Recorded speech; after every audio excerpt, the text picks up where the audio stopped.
kurikulum di Indonesia. Yang pertama itu perubahan kurikulum dari KTSP ke kurikulum 2013. Kurikulum diibaratkan sebagai jantungnya dari sebuah pendidikan, bahkan kurikulum yang memegang kedudukan dalam dunia pendidikan.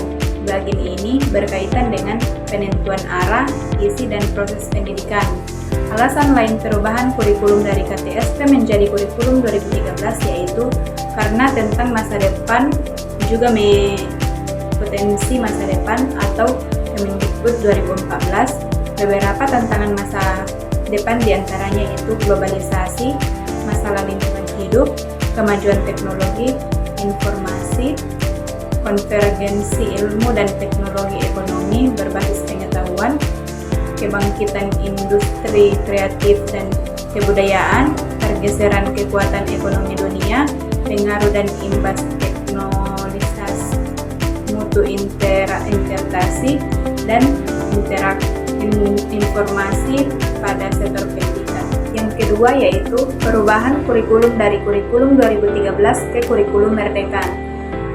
Kurikulum Merdeka Belajar ini berfokus pada pengembangan karakter, kompetensi peserta didik, serta untuk mengasah minat dan bakat anak sedini mungkin.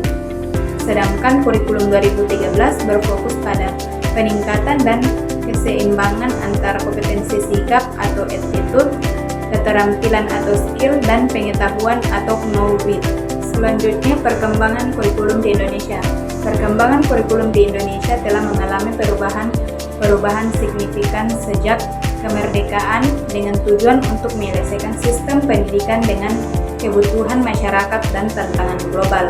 Ada beberapa perkembangan kurikulum di Indonesia. Adapun kekurangan dan kelebihan kurikulum Merdeka. Kelebihan dari kurikulum Merdeka adalah pembelajaran yang disesuaikan dengan kebutuhan siswa.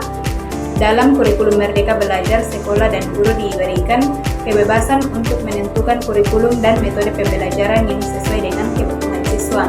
Dan kekurangannya yaitu bahwa sistem ini mengurangi standarisasi pendidikan di Indonesia.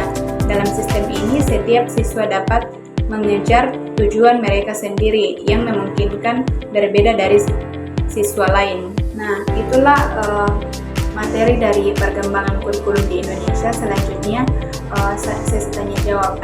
Apakah ada pertanyaan?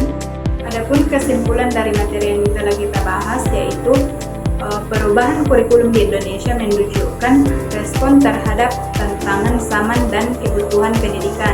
Kurikulum tingkat satuan pendidikan atau KTSP memberi otonomi kepada sekolah untuk merancang kurikulum sesuai kondisi lokal.